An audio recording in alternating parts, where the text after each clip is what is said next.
बिस्मिल्लाहिर्रहमानिर्रहीम अस्सलाम वालेकुम स्टूडेंट्स। जैसे कि आपको पता है, जो मेरी वीडियोस देखते हैं, ऑलमोस्ट 1 ईयर हो गया है। कितना? 1 year I am not making any videos. उसके पीछे रीज़न क्या है? कुछ रीज़न ये है कि I had my professional exam prof, ठीक है। आई एम अल्हम्दुलिल्लाह अब मैं 5th ईयर एमबीबीएस में आ चुका हूँ और कुछ ही दिनों में चंद महीनों के बाद मैं डॉक्टर बन जाऊँगा, राइट। और मैंने सोचा कि अब कुछ वीडियोस बना ली जाएँ। बहुत अरसे से चैनल बंद पड़ा हुआ है और ऑलमोस्ट यार बहुत ज़्यादा लोग मेरे चैनल को देखते हैं, बहुत ज़्यादा लोग इंडिया से, पाकिस्तान से। लेकिन सबसे बड़ी मसले वाली बात ये है कि लोग सब्सक्राइब नहीं करते। जब तक आप सब्सक्राइब नहीं करेंगे तो मुझे कैसे मोटिवेशन आएगी, मैं कैसे वीडियोस बनाऊँगा। इवन 1 साल से मैं ट्राई कर रहा हूँ कि मैं वीडियोस बनाऊँ related to what? I want to make videos related to 9th 10th FSC, biology. उसके अलावा आपको गाइड करूँ कि आप एमबीबीएस कैसे पाकिस्तान में कर सकते हैं, ये सारी चीज़ें। लेकिन I see people see my videos, they watch my videos but they don't subscribe my channel. तो this is like demotivating me. लेकिन कोई बात नहीं, आज हम रियली इम्पोर्टेंट टॉपिक स्टार्ट करेंगे जो नए लोग हैं उनके लिए। I told you I am MBBS student in final year, almost a doctor right now. So आज हम स्टडी करने जा रहे हैं a very important topic, 9th के चैप्टर ट्रांसपोर्ट वाला। जो चैप्टर है 9th का, भला कौन सा चैप्टर है 9th का? ट्रांसपोर्ट वाला चैप्टर कौन सा है? 9th का ट्रांसपोर्ट वाला चैप्टर है चैप्टर नंबर 9, ठीक है। उस चैप्टर नंबर 9 का सबसे इम्पोर्टेंट टॉपिक जो मैं समझता हूँ वो है हार्ट। इसके अंदर से एमसीक्यूज आ जाते हैं। नहीं तो जब मैं 9th में मैं था तो हार्ट में से मेरा एक पूरा शॉर्ट क्वेश्चन आया था, या लॉन्ग क्वेश्चन जैसे भी था, अभी मैं भूल गया हूँ। शॉर्ट या लॉन्ग क्वेश्चन आया था जो कि मैंने बड़े अच्छे तरीके से लिखा था और डायग्राम बनाई थी। और मेरे अच्छे खासे 9th में नंबर आए थे, 500 अबव मेरे नंबर थे ओवरऑल 9th में। तो बेसिकली अब देखते हैं कि हम पढ़ते हैं ह्यूमन हार्ट के बारे में, ह्यूमन हार्ट के बारे में, ठीक है। किसी को आइडिया हो ह्यूमन हार्ट क्या है? ह्यूमन हार्ट जो है बेसिकली एक एक एक मस्कुलर स्ट्रक्चर है, मसल्स के साथ मिलके बना हुआ एक स्ट्रक्चर है, ठीक है। ये तो मैं वैसे ही बना रहा हूँ, इस तरह दिल होता नहीं है बेसिकली। दिल के अंदर चार चार चैम्बर्स होते हैं, ठीक है। ऊपर वाले होते हैं एट्रिया, ठीक है। नीचे वाले होते हैं वेंट्रिकल्स, ठीक है। और ये चार होते हैं, ऊपर दो एट्रिया, नीचे ये एक, और ये दो वेंट्रिकल्स। इस तरह हार्ट होता है कि ऊपर उसके एट्रिया होते हैं, नीचे उसके वेंट्रिकल्स होते हैं, ठीक है। और चार खाने होते हैं दिल के। दिल क्या है? एक डबल पंप है, डबल पंप है, यानी कि दो पंप हैं। ये एक ऊपर वाला ये हिस्सा एक पंप है, ये नीचे वाला हिस्सा दूसरा पंप है, ठीक है। तो अब हम पढ़ेंगे हार्ट क्या है, किस तरह है। तो उसमें मैं हमेशा आपको बुक से पढ़ाता हूँ ताकि आपके एमसीक्यूज़ भी कवर हों, ये सारी चीज़ें कवर हों। तो स्टार्ट करते हैं, बुक से पढ़ना स्टार्ट करते हैं, ठीक है। सबसे वो पहले कहता है heart is a muscular organ responsible for pumping blood through blood vessels by repeated contractions. दिल क्या है? दिल जो है मसल्स से बना हुआ एक ऑर्गन है जो कि ज़िम्मेदार है, किस चीज़ की रिस्पॉन्सिबिलिटी ले रहा है? पंप कर रहा है ब्लड को थ्रू द ब्लड वेसल्स, खून को पंप कर रहा है खून की नालियों में। और ये जो है किस तरह कर रहा है? रिपीटेड कॉन्ट्रैक्शंस के साथ, कि बार बार धड़कता है दिल, तो खून जो है वो खून की नालियों के ज़रिए पूरे जिस्म में फैल जाता है। The term cardiac means related to heart. जो लफ्ज़ कार्डियक है वो कार्डियक किस चीज़ से रिलेटेड है? दिल से रिलेटेड है। यार आपको पता है जो डॉक्टर्स होते हैं, दिल के स्पेशलिस्ट होते हैं, उन्हें क्या कहते हैं? कार्डियोलॉजिस्ट। तो कार्डियक जो लफ्ज़ है वो दिल के लिए, इसलिए उन्हें कार्डियोलॉजिस्ट कहते हैं। अच्छा, वो कहता है the bulk of walls of heart chambers is made of cardiac muscles. जो जो जो दीवारें हैं दिल की, जो ये दिल की जो दीवारें मैंने बनाई थी ये वाली, ये कौन से मसल से मिलके बनी हुई हैं? कार्डियक मसल्स के साथ मिलके बनी हुई हैं। दिल के जो पुट्ठे होते हैं उन पुट्ठों को कार्डियक मसल्स कहते हैं, ठीक हो गया। अब हम आगे देखते हैं क्या कहता है।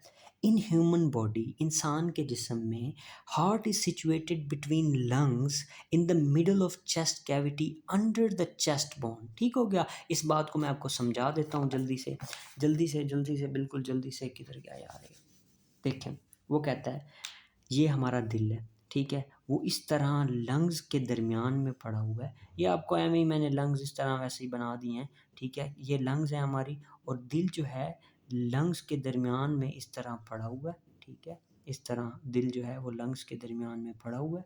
और क्या कहते हैं कि वो जो ऊपर उसके है वो चेस्ट बोन है, जो हमारी मेनुबेरम स्टर्नाई होती है ना, उसको हम चेस्ट बोन कर कहते हैं, उसके नीचे हार्ट पड़ा होता है। कैसे भला? ये थोड़ी पिक्चर जो है वो गलत बन गई है, ठीक बन गई है लेकिन आपको इसकी समझ नहीं आ रही। देखें, ये हमारे दो लंग्स हैं, लंग्स के दरमियान में इधर जो है हमारा दिल पड़ा हुआ है, और दिल किस चीज़ के पीछे पड़ा हुआ है? दिल पड़ा हुआ है हमारी चेस्ट बोन के पीछे। वो चेस्ट बोन किसको कहते हैं? वो स्टर्नम को कहते हैं, जो चेस्ट बोन है। इस तरह हमारी जो स्टर्नम है ना बॉडी में, इस तरह हमारी एक स्टर्नम की हड्डी होती है, ठीक है, और इस तरह उस हड्डी में से इस तरह ये हमारी रिब्स, जिसको पसलियाँ कहते हैं, वो निकल रही होती हैं। और इसको जब हम उतारेंगे, जब हम ऑपरेशन करते हैं, तो इसके नीचे क्या पड़ा होगा? दिल पड़ा होगा। दिल इस जगह पे पड़ा होगा, और इधर-उधर इसके पीछे लंग्स पड़े होंगे। तो आपको समझ आ गई होगी। तो वो यही कहना चाह रहा है कि लंग्स के सेंटर में चेस्ट बोन के पीछे हार्ट पड़ा हुआ है। ठीक हो गया? Very simple. जल्दी जल्दी आपको मैं पढ़ाता हूँ ताकि जो बच्चे हैं वो बोर हो जाते हैं ज़्यादा पढ़ें तो, लेकिन इस तरह आप कॉन्सेप्ट से पढ़ेंगे तो कभी आपको नहीं भूलेगा। आगे वाला पैरा पैरा में क्या कहता है? Heart is enclosed in a sac known as pericardium. Heart एक थैली के अंदर पड़ा होता है, उस थैली को पेरिकार्डियम कह देते हैं। There is a fluid known as pericardial fluid. और एक पानी जैसा लिक्विड होता है, फ्लूइड होता है, पानी होता है। कहाँ पे? अभी आपको नहीं मैं बता रहा, होता कहाँ पे है, इधर उसने बताया हुआ है। सबसे पहले हमने पढ़ा कि दिल एक थैली के अंदर पड़ा है, उसे पेरिकार्डियम कहते हैं। फिर उसने बताया कि एक पानी किस्म का एक मादा होता है, एक फ्लूइड होता है, उसको पेरिकार्डियल फ्लूइड कहते हैं, between the pericardium and heart wall, जो कि पेरिकार्डियम और दिल की दीवारों के दरमियान पड़ा होता है। क्या भला? Pericardial fluid. It reduces the friction between pericardium and heart, जो कि पेरिकार्डियम और दिल के दरमियान जो फ्रिक्शन है उसको कम कर रहा होता है ड्यूरिंग हार्ट कॉन्ट्रैक्शन, जब हम हार्ट हमारा कॉन्ट्रैक्ट कर रहा होता है। देखें, ये हमारा हार्ट हो गया बेसिकली, ठीक है, ये मैं ऐसे ही बना रहा हूँ। उसके बैर एक ना, वो एक थैली के अंदर पड़ा होता है। इस थैली को हमने क्या कहा था? पेरिकार्डियम। इसको हम कह रहे थे पेरिकार्डियम, ठीक है। अच्छा, और इस पेरिकार्डियम के अंदर इधर पानी कुछ पड़ा होता है, ठीक है। इस पानी को, ये जो पानी पड़ा हुआ है, इसको कहते हैं पेरिकार्डियल फ्लूइड, ठीक है।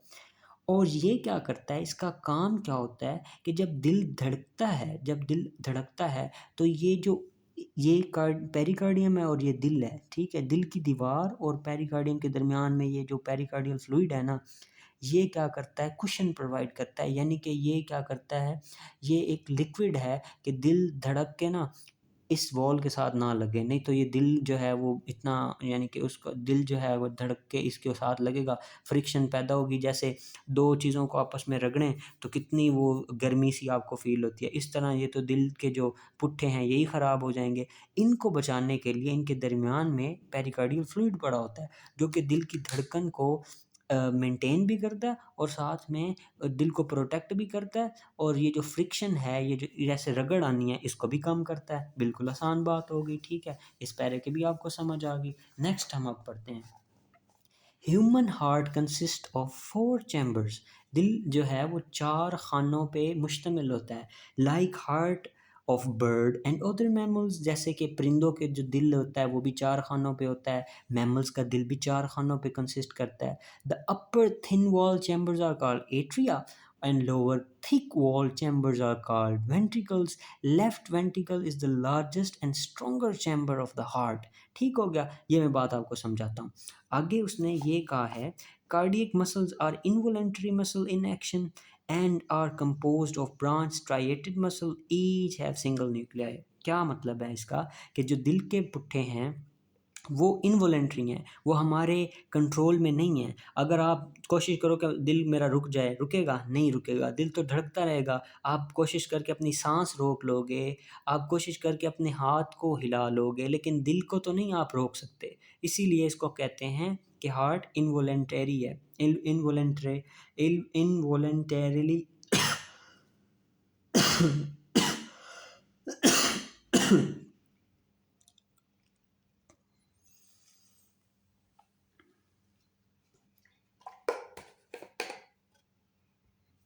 सो हार्ट जो है वो इनवॉलेंटरी एक्शन कर रहा होता है, यानी कि जो है एक्शन हमारे कंट्रोल में नहीं होता। और इसके जो सेल होते हैं, हर एक सेल के पास एक न्यूक्लियस होता है, ठीक है। उसके बाद मैं आपको ये वाला पैरा थोड़ा सा ऐसे ही समझा दूं, फिर हम नेक्स्ट चलते हैं। भाई उसने बताया था पहले, जो हमने ब्लू पढ़ा बॉक्स, वो एक्सप्लेन करता हूँ। ये हार्ट के जो सेल्स हैं ना, उन सब के पास एक एक मसल, एक एक न्यूक्लियस होगा, ठीक है। और हार्ट अपनी मर्ज़ी से हरकत कर रहा है, हमारी मर्ज़ी से नहीं कर रहा, इसीलिए हम इसको इनवॉलेंटरी बोलेंगे, ठीक है। उसके बाद उसने बताया था हार्ट के इस तरह के 4 चैम्बर्स होते हैं। ऊपर वाले जो होते हैं उनकी दीवारें पतली होती हैं, उनको हम एट्रिया कहते हैं, ठीक है। और नीचे वाले जो होते हैं उनको हम वेंट्रिकल कहते हैं। इनकी दीवारें जो होती हैं वो मोटी होती हैं हार्ट के अंदर। उसके बाद उसने बताया था कि हार्ट का जो लेफ़्ट वेंट्रिकल है ना, वो सबसे मोटा होता है, ठीक है। ये क्यों मोटा होता है आगे मैं आपको बताऊँगा, ठीक है। इतना आपको समझ आ गया? नेक्स्ट पैरे को की तरफ मूव करते हैं। नेक्स्ट वो कहता है human heart is double pump. ये मैंने आपको वीडियो के पहले ही बता दिया था। इट रिसीव्स डीऑक्सीजनेटेड ब्लड, यानी कि वो ये क्या कौन सा ब्लड लेता है जिसके अंदर ऑक्सीजन नहीं होता। Blood from body and pumps it to the lungs. ये जिस्म से वो वाला खून लेता है जिसके अंदर ऑक्सीजन नहीं होता, और उसको भेज देता है लंग्स यानी फेफड़ों के पास भेज देता है, ठीक है। At the same time it receives oxygenated blood from the lungs and pumps it to the whole body. अब ये जो है क्या करता है, डीऑक्सीजनेटेड ब्लड लेता है, उसको लंग्स में भेजता है, फिर लंग से ऑक्सीजनेटेड ब्लड लेके जिस्म को भेज देता है, ठीक है। Inside heart chamber the deoxygenated and oxygenated bloods are kept separated. Here is a brief description of the circulation of blood inside heart to show its double pump mechanism, ठीक है। ये ऊपर वाली आपको बात समझ आ गई, नीचे वाली बात आपको मैं समझाता हूँ, ठीक है। उसने बोला है कि हार्ट के जो ऑक्सीजनेटेड और डीऑक्सीजनेटेड ब्लड होता है ना, वो आपस में मिक्स नहीं होता, वो सेपरेटेड होता है। देखें, ऊपर वाले दो आर्टरिया हो गए, नीचे वाले दो वेंट्रिकल्स हो गए। जो खून इधर है, जो ब्लड इधर है, जो इधर है, वो आपस में मिला हुआ नहीं है, वो इस तरह सेपरेटेड हुआ पड़ा है। ये जो खून दिल के अंदर दीवार है, ठीक है, इसको वेंट्रिकुलर एट्रियल सेप्टम्स कहते हैं। आपके लेवल तक इसको इतनी याद करने की ज़रूरत नहीं है। तो कहने का मकसद ये है, ये वाला खून और ये वाला खून, या जो यहाँ पे खून है या यहाँ पे है, ये आपस में मिक्स नहीं होता, ये हमेशा अलग रहता है। यहाँ इस साइड पे डीऑक्सीजनेटेड ब्लड आएगा, इस जगह पे ऑक्सीजनेटेड ब्लड आएगा, और ये आपस में मिक्स नहीं होगा। डीऑक्सीजनेटेड ब्लड आता है राइट साइड से, और लेफ़्ट साइड से हमारे पास ऑक्सीजनेटेड ब्लड बॉडी की तरफ चला जाता है। नेक्स्ट अब वो कहता है heart is usually felt to be on the left side. जो जो दिल है वो हमें लेफ़्ट साइड पे नज़र आता है। सॉरी यार, मैंने काफ़ी दिनों से वीडियोस नहीं बनाई, तो मैं जब अब बोल रहा हूँ तो मेरा गला जो है वो खुश्क हो रहा है, तो इसलिए मैंने वीडियो थोड़ी स्टॉप की थी। और अच्छा, तो ये बात है कि जो दिल है वो हमें ना लेफ़्ट साइड पे महसूस होता है। क्यों लेफ़्ट साइड पे महसूस होता है? हमने पढ़ा था कि जो लेफ़्ट साइड है, लेफ़्ट चैम्बर जो है दिल का, लेफ़्ट वेंट्रिकल जो दिल का है, वो सबसे मोटा और ताकतवर है। तो इसीलिए जब वो दिल धड़कता है तो हमें दिल महसूस होता है कि वो लेफ़्ट साइड पे है, ठीक है। इसी तरह ये नीचे उसने वही बात बताई हुई है। ये भी हमने पढ़ लिया डबल पंप वाला। अब असल बात आ जाती है, यहाँ पे बच्चे कंफ्यूज करते हैं कि ब्लड किधर से किधर आ रहा है, किधर से किधर जा रहा है, क्या हो रहा है, क्या नहीं हो रहा। पहले मैं आपको ना एक आइडिया दे देता हूँ, समझा देता हूँ, उसके बाद हम फिर ये पढ़ लेंगे, ठीक है। देखें भाई, ये है हमारा सर, ये है हमारा पेट, ठीक है, ये हमारे हाथ हैं, ये हमारी टांगें हैं, ठीक है। जितना भी खून नीचे से आएगा ना, वो एक नाली के ज़रिए आएगा, उसको बोलेंगे इन्फीरियर वेना केवा। ऊपर जो सर से हमारी गर्दन वगैरह, इस बेचारे की मैंने गर्दन ही नहीं बनाई, जो ऊपर से खून आएगा ना वो कहाँ से आएगा, एक नाली से आएगा सारा ब्लड, उसको कहेंगे सुपीरियर वेना केवा। यानी नीचे जो टांगों वगैरह से जो ब्लड आया, जो डीऑक्सीजनेटेड ब्लड था, इसमें क्या ऑक्सीजन जो है, इस ब्लड में ऑक्सीजन नहीं है, ठीक है। अभी ये खून जो है दिल की तरफ जा रहा है, ऊपर से आया सुपीरियर वेना केवा से, नीचे से आया इन्फीरियर वेना केवा में, ठीक है। ये इतनी बात समझ आ गई। फिर क्या हुआ, ऊपर से जो सुपीरियर वेना केवा से आया था, नीचे से इन्फीरियर वेना केवा से आया था, ये सुपीरियर वेना केवा मैंने बना दिया, यहाँ से खून ऊपर से आएगा, ये मैंने ना इन्फीरियर वेना केवा बना दिया, यहाँ से खून नीचे से आ रहा है, टांगें और नीचे अब पेट वगैरह से। अब ये दोनों जाएंगे किधर, किसके पास जाएंगे, ये दोनों जाएंगे एट्रिया के पास। कौन सा एट्रिया, राइट एट्रिया। इतनी बात समझ आ गई। अब राइट एट्रिया से ब्लड जाएगा राइट वेंट्रिकल के अंदर, ठीक है। अब ये राइट वेंट्रिकल के अंदर आ गया, राइट वेंट्रिकल से ब्लड जाएगा लंग्स के अंदर, ठीक है। लंग्स से ऑक्सीजनेटेड होके ये वापस किधर आ जाएगा, हमारे पास आ जाएगा फिर से लेफ्ट एट्रिया के अंदर, और लेफ्ट एट्रिया से किधर जाएगा, लेफ्ट वेंट्रिकल के अंदर। ये बहुत मोटा होता है, ठीक है। लेफ्ट वेंट्रिकल के अंदर आ गया, लेफ्ट वेंट्रिकल, ठीक है। अब लेफ्ट वेंट्रिकल क्यों मोटा होता है, क्योंकि इस जगह से जो खून है उसने पूरे जिस्म में जाना होता है। अब यहाँ से ये जाएगा पूरे बॉडी में, ठीक है। ये इसको बॉडी में पंप कर देगा, और किसके ज़रिए पंप करेगा, एओर्टा के ज़रिए पंप कर देगा, ठीक है। तो ये स्कीम है। ऊपर से आया सुपीरियर वेना केवा से, नीचे से आया इन्फीरियर वेना केवा से, राइट एट्रिया के अंदर आया, राइट एट्रिया से राइट वेंट्रिकल की तरफ आया, राइट वेंट्रिकल ने उसको लंग्स में भेज दिया, लंग्स से ऑक्सीजनेटेड होके वो लेफ्ट एट्रिया में आया, लेफ्ट एट्रिया से लेफ्ट वेंट्रिकल के अंदर गया, और वहाँ से एओर्टा के ज़रिए पूरी बॉडी में चला गया। पूरी बात समझ आ गई। फिर ये पूरी बॉडी से कहाँ से वापस आया था, कैसे वापस आया था पूरी बॉडी से, ऊपर वाली बॉडी से सुपीरियर वेना केवा से आया था, और नीचे वाली बॉडी से इन्फीरियर वेना केवा से। कितना सिंपल है, कितना सिंपल है। Let's study now. जी, तो अब वो ये कह रहा है right atrium receives deoxygenated blood. मैंने आपको बताया था कि राइट एट्रियम जो है वो डीऑक्सीजनेटेड ब्लड बॉडी पूरी जिस्म से आता है, मेन वेन से आता है, सुपीरियर और इन्फीरियर वेना केवा से ना राइट एट्रियम के अंदर आ गया। अब ये राइट एट्रियम कॉन्ट्रैक्ट करता है और डीऑक्सीजनेटेड ब्लड को कहाँ फेंक देता है, राइट वेंट्रिकल के अंदर। फिर क्या होता है, राइट एट्रियम जो होता है, right atrium and right ventricle दोनों के दरमियान में एक वाल होता है, उसको वैल्व होता है बेसिकली, उसको हम क्या कहते हैं, वाल। हमारी उर्दू ज़बान में, पंजाबी में वाल वाल लगाया होता है, दिल का वाल बंद हो गया, वो वाल जो होता है वो असल में वैल्व होता है, जो कि ट्राइकस्पिड वैल्व होता है, ठीक है। और उसके 3 फ्लैप्स होते हैं, उसके 3 हिस्से होते हैं। व्हेन, यानी कि जो है ना, असल में ये कहना चाह रहा है, मैं इधर आपको वैसे बना के एक दफ़ा बता देता हूँ। मैंने ये दिल के ना 2 टोटे कर दिए हैं कितना बेरहम हूँ मैं। अच्छा, ये यहाँ पे दिल का एक वेल्व यहाँ पे होता है, एक वेल्व यहाँ पे होता है, एक वेल्व यहाँ पे होता है, और एक वेल्व जो होता है वो एओर्टा के ज़रिए जा रहा है, इधर होता है। ये मैंने वैसे एक रैंडम सी शक्ल बनाई है। ये वाला जो वेल्व है इसको ट्राइकस्पिड कहते हैं, इसको बाइकस्पिड कहते हैं।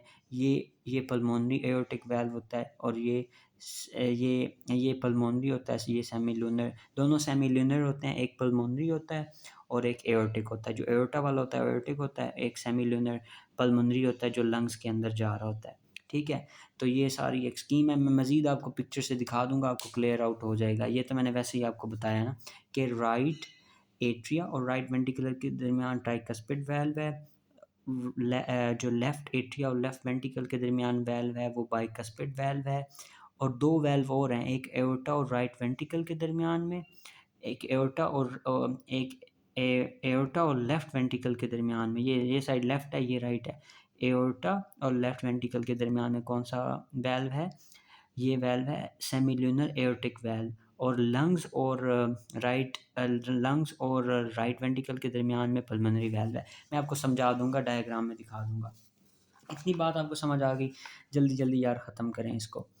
When right when right ventricle contracts, the blood passes to pulmonary trunk. जब राइट वेंट्रिकल सिकुड़ता है ना, तो ब्लड किधर जाता है? पल्मोनरी ट्रंक के अंदर जाता है, यानी पल्मोनरी जो जो जो नालियाँ जो लेके जा रही होती हैं ना खून को फेफड़ों की तरफ, उनके अंदर जाता है, which carries blood to lungs, और लंग्स में ब्लड चला जाता है। ट्राइकस्पिड वाल्व जो होता है प्रिवेंट करता है, रोकता है किस चीज़ से? जो जो ब्लड पड़ा था ना, ये देखें, ये हमारे पास एओर्टा हो गया, ये वेंट्रिकल हो गया, और यहाँ पे हमारे पास ट्राइकस्पिड। मैं पूरा एक दफ़ा अच्छे से बना के समझा दूँ यार आपको। ये देखो, एक हो गया वैल्व यहाँ पे, एक वैल्व हो गया यहाँ पे, एक वैल्व हो गया यहाँ पे, और एओर्टा ऊपर से जाता है, एक वैल्व हो गया यहाँ पे, और ये इधर और इधर है, तो ये पीछे से है। बहरहाल ये ट्राइकस्पिड वैल्व है, ये बाइकस्पिड वैल्व है, ये पल्मोनरी वैल्व है, ये एओर्टिक वैल्व है। ठीक है, ये है हमारे पास कौन सा? Right atria, right ventricle. ये हमारे पास लेफ़्ट एट्रिया, ये लेफ़्ट वेंट्रिकल हो गया। ठीक है, तो लेफ़्ट एट्रिया और लेफ़्ट वेंट्रिकल के दरमियान ट्राइकस्पिड जो वैल्व है ना, जो खून इधर से नीचे आ रहा था ना, उसको वापस नहीं जाने देता, इधर भेज देता लेकिन वापस नहीं जाने देता, इसी को कहते हैं प्रिवेंट। ठीक है, तो ट्राइकस्पिड वाल्व का क्या काम था? ये प्रिवेंट कर रहा था बैक फ्लो को वापस जाने से, वेंट्रिकल से ब्लड को नहीं जाने देता राइट एट्रियम के अंदर। At the base of pulmonary trunk, जो पल्मोनरी ट्रंक की जो बेस होती है, जो उसकी शुरुआत होती है, pulmonary seminal valve are present, वो भी मैंने आपको समझा दिया, which prevent the back flow of blood from pulmonary trunk to right ventricle. और पल्मोनरी वाल्व जहाँ पे भी है ना, उनका काम क्या होता है कि खून को आगे भेजते हैं, वापस नहीं आने देते। ठीक है, इतनी समझ लें आप।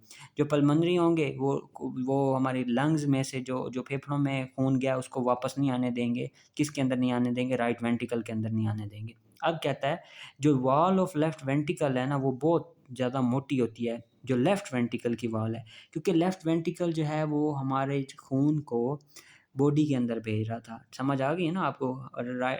लेफ्ट वेंट्रिकल के अंदर ब्लड आया था और वहाँ से वो हमारे पूरे जिस्म के अंदर जा रहा था। वो थिकेस्ट है, इसीलिए तो वो मोटा होता है। लेफ्ट क्यों थिक होता है? क्योंकि उसने पूरे जिस्म के अंदर खून को भेजना होता है, इसीलिए वो ताकतवर होता है। These are about half inch thick, और ये हाफ इंच जितना मोटा होता है इसकी जो दीवार होती है। They have enough force to push blood into body, और इसके पास इतनी ज़्यादा ताकत होती है कि ये पूरे जिस्म के अंदर खून को भेज सकता है। This gives an evidence that the structure of the part of heart are adaptive to their functions. तो इससे हमें पता लगा जो हार्ट के फंक्शन हैं वो ऐसे ही नहीं है। हार्ट जो काम करता है वो एक मसलहत के साथ करता है, क्योंकि लेफ़्ट जो वेंट्रिकल है उसकी दीवारें मोटी हैं। क्यों मोटी हैं? उसकी काम की वजह से, क्योंकि उसने पूरे जिस्म में खून को भेजना है। इससे ज़्यादा सिंपल मैं और आपके लिए कर नहीं सकता। नेक्स्ट आ जाते हैं। अब वो कहता है ऑक्सीजनेटेड ब्लड किधर से आता है? लंग से आता है, और पल्मोनरी वेन से होता हुआ लेफ़्ट एट्रियम के अंदर आ जाता है। फिर लेफ़्ट एट्रियम जो है वो कॉन्ट्रैक्ट करता है, तो खून लेफ़्ट वेंट्रिकल के अंदर चला जाता है। वहाँ से क्या होता है, जो हमारे पास ओपनिंग फ्रॉम लेफ़्ट एट्रियम और वेंट्रिकल के दरमियान में फिर एक वेल्व पड़ा होता है, जिसको मैंने आपको बता दिया, उसको बाइकस्पिड वेल्व कहते हैं। बाई का मतलब 2 होता है, इसके 2 फ्लैप होते हैं। ट्राई का मतलब 3 होता है, ट्राइकस्पिड के 3 होते हैं। ठीक है, व्हेन लेफ्ट वेंट्रिकल कंट्रैक्ट, जब लेफ्ट वेंट्रिकल कंट्रैक्ट होता है तो जो ऑक्सीजनेटेड ब्लड होता है वो एओर्टा में जाता है, और एओर्टा से पूरे जिस्म के अंदर चला जाता है, सिर्फ लंग्स में नहीं जाता, क्योंकि लंग्स में पहले ही चला गया था। किधर से? पहले ही चला गया था ना। अच्छा, तो हमने पढ़ लिया बाइकस्पिड वाल्व जो है वो खून को लेफ़्ट वेंट्रिकल से लेफ़्ट एट्रियम के अंदर नहीं जाने देता। At the base of aorta, aorta की जो बेस है, ये एओर्टा की बेस है, जो रेड रेड ये नाली नज़र आ रही है, मैं आपको समझाता हूँ। उसके ऊपर सेमिनोलर वाल्व पड़ा होता है, जो कि क्या करता है, जिस्म के अंदर जो ब्लड होता है ना, उसको लेफ्ट वेंट्रिकल के अंदर नहीं आने देता, जो या फिर जो एओर्टा के अंदर जो ब्लड है उसको लेफ्ट वेंट्रिकल के अंदर नहीं आने देता। अब इस डायग्राम को समझते हैं और बस हमारी वीडियो ख़त्म हो जाएगी। ये भी पढ़ लेते हैं। Both atria are filled simultaneously, they contract together to pump the blood to both ventricles. दोनों एट्रिया एक ही साथ कॉन्ट्रैक्ट करते हैं और दोनों वेंट्रिकल एक साथ कॉन्ट्रैक्ट करते हैं। ठीक है, ये सारा उसने बताया हुआ है। और वेंट्रिकल खून को बाहर फेंक देते हैं, एट्रिया खून को अपने अंदर लेके आते हैं। ठीक है, अच्छा जी, अब इस डायग्राम को समझते हैं बड़े प्यार से। जिस्म का जो ये नीले का मतलब है इसके ऑक्सीजनेटेड ब्लड नहीं है, यानी कि डीऑक्सीजनेटेड ब्लड है नीले का मतलब, और लाल का मतलब है ऑक्सीजनेटेड ब्लड है। अब मैंने आपको बताया था सुपीरियर वेना केवा जिस्म के ऊपर वाले हिस्से से डीऑक्सीजनेटेड ब्लड लेके आता है। Inferior vena cava inferior vena cava जिस्म के नीचे वाले हिस्सों से डीऑक्सीजनेटेड ब्लड को लेके आता है। ये लेके आया और ये लेके आया, ऊपर से भी खून आया, नीचे से आया, पूरे जिस्म का खून आ गया, किधर आ गया? राइट एट्रियम के अंदर, ठीक है? राइट एट्रियम के अंदर खून आ गया, फिर खून जाएगा किधर? राइट वेंट्रिकल के अंदर। राइट वेंट्रिकल और राइट एट्रियम के दरमियान में जो वाल्व पड़ा है, उसके 3 फ्लैप होते हैं, इसीलिए इसे ट्राइकस्पिड कहते हैं। फिर राइट वेंट्रिकल से खून गया पल्मोनरी आर्टरी में, और पल्मोनरी आर्टरी और राइट वेंट्रिकल के दरमियान जो वाल्व ये वाला पड़ा हुआ है, इसको पल्मोनरी सेमिलिनर वाल्व कहते हैं। ये जो खून पल्मोनरी ट्रंक के अंदर गया ना, इससे खून वापस ये वाल्व नहीं आने देता राइट वेंट्रिकल के अंदर, ठीक हो गया? अब राइट वेंट्रिकल से ये खून किधर जाएगा? लंग्स के अंदर जाएगा, फिर लंग्स से ऑक्सीजनेटेड होके ये फिर पल्मोनरी ये जो वेन्स बनी हुई हैं, इन वेन्स के ज़रिए ये, यानी कि इधर लंग अटैच हैं, ये वाली, ये भी एक लंग है, ये भी इधर एक लंग है, ठीक है? इन लंग्स से खून फिर किधर आ गया? लेफ्ट एओर्टा के अंदर, लेफ्ट एओर्टा नहीं सॉरी, लेफ्ट एट्रियम के अंदर। लेफ्ट एट्रियम और लेफ्ट वेंट्रिकल के दरमियान में जो वाल्व पड़ा हुआ है, उसके 2 फ्लैप्स हैं, उसको बाइकस्पिड वाल्व कहते हैं, और ये खून को वेंट्रिकल से वापस एट्रियम के अंदर नहीं जाने देता। लेफ्ट वेंट्रिकल से लेफ्ट एट्रियम के अंदर नहीं जाने देता, ये बाइकस्पिड वाल्व हो गया। फिर ये सबसे मोटा है, ये देखें इसने मोटा है, ये वाली ये जो लेफ्ट वेंट्रिकल है ये सबसे मोटा है, देखें कितना मोटा है। इसीलिए मोटा है क्योंकि इसने पूरे जिस्म के अंदर खून को भेजना है, अपने फंक्शन के हिसाब से ये मोटा है। अच्छा, फिर खून जो लेफ्ट वेंट्रिकल के अंदर सॉरी आ गया था, लेफ्ट वेंट्रिकल के अंदर जो आ गया था वो ऑक्सीजनेटेड था। ये जाता है एओर्टा के ज़रिए पूरे जिस्म के अंदर, और एओर्टा और लेफ्ट वेंट्रिकल के दरमियान में जो वाल्व है उसको हम कहते हैं, तो क्या होता है जो हमारे पास ये वाल्व है इसको हम कहते हैं एओर्टिक सेमिलुनर वाल्व। ये एओर्टा से जो खून है उसको वापस लेफ्ट वेंट्रिकल के अंदर नहीं आने देता। यहाँ पे हमारा सारा ख़त्म हो गया है। कोई भी कन्फ्यूजन, कोई मसला, you can always ask. And अगर आपको वीडियो अच्छी लगी तो चैनल को ज़रूर सब्सक्राइब करें, और जो वीडियोज़ आप नेक्स्ट चाहते हैं उसके बारे में भी बताएं। Thank you.